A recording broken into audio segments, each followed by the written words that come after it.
I believe in and I value election integrity. If I knew then what I know now, I would have declined to represent Donald Trump in these post-election challenges. I look back on this whole experience with deep remorse. And the American people deserve to know that President Trump asked me to put him over my oath to the Constitution, but I chose the Constitution. And I believe that no one who puts himself over the Constitution should ever be president of the United States, and no one who asks someone else to put them over the Constitution should ever be president of the United States again. On January 6th, it played out exactly how Donald Trump wanted it to. He sat by and watched as the riot unfolded and never once picked up the phone to try to call for help, even when his own VP was under attack. And so I do think that he shouldn't hold office ever again. And it's this kind of behavior that one by one, maybe it's like water eroding a rock, but we will get to the point where people, I think, do understand Trump is not fit to be president. I think all of us in the Republican Party watched things unfold to some extent before 2020 and said, well, that's just Donald Trump. You don't have to take it seriously. I think what we saw that was different post-2020 election was the actual attempt to overturn the election and seize power. Before the election, it was possible to talk sense to the president. And while you sometimes had to engage in a big wrestling match with him, that it was possible to keep things on track, but I felt that after the election, he didn't seem to be listening. Look, Trump's not a conservative, he's an authoritarian narcissist. So I think they basically called him out for that. He's a populist authoritarian narcissist. So historically speaking, all of his tendencies are, basically where narcissism takes him, which is whatever makes him popular, makes him feel good at any given moment. And he doesn't think in classical liberal conservative terms. He thinks in an authoritarian way. The right clinical diagnosis for Donald Trump is sociopath or psychopath. And a psychopath/sociopath has no conscience. And that's what makes him most dangerous. If you get two teams on a football field and one football team says, hey, the only difference for us is we won't play by the rules, you've got an enormous advantage. That's his enormous advantage. Right. What can I add that has not already been said? A person who thinks that those who defend their country in uniform or are shot down or seriously wounded in combat or spend years being tortured as POWs are suckers because there is nothing in it for them. A person that did not want to be seen in the presence of military amputees because, quote, it doesn't look good for me, and rants that our most precious heroes who gave their lives in America's defense are losers.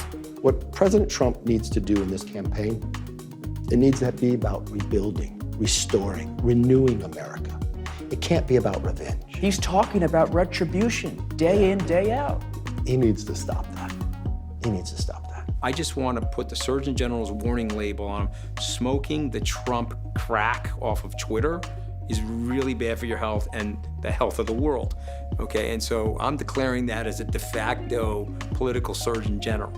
You know what I'm saying? I'm like, hey guys, you gotta wake up, man, the guy's nuts. Well, certainly what he has tried to do in the past and what he's saying he's going to do in the future go well beyond any conceivable conduct by prior American presidents, no matter how much they were considered.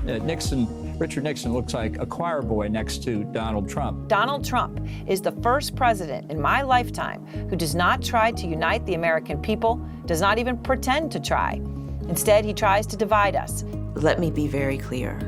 If Donald Trump were actually doing the things that he said he was going to do when he stood there at his inauguration giving that speech to the world, then I would support him. But because he is tearing this country apart, I am completely and totally opposed to the presidency of Donald Trump. You say Donald Trump, if he is reelected, it will be the end of the republic. What do you mean? He's told us what he will do.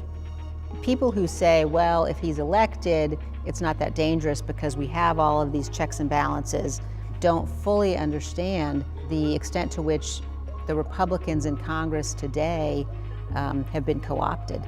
One of the things that we see happening today is sort of a sleepwalking into dictatorship in the United States. Yeah, Ali, don't listen to what Michael Cohen is saying. Don't listen to what Ali Velshi is saying or any of the pundits you see on television. Listen to what Donald is saying. That's the whole point. And yes, I had talked about this going back 3 years and 2 years. And then when my book Revenge came out, it's all laid out in there. Donald Trump does not want to be president of the United States. How many times have I said it, even on this show? He wants to be the dictator, the monarch, the Führer, the king. That's what he aspires to be. This is a fundamental election to continue to safeguard our institutions and our constitutional republic.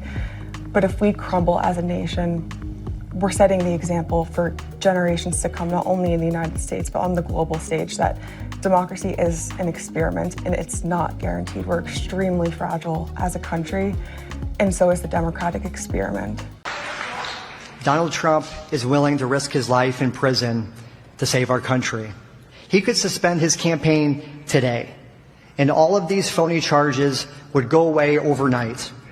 He could retire a wealthy and a happy man in Mar-a-Lago, but instead he risks his fortune, his freedom, everything for a greater cause. He is doing it for us.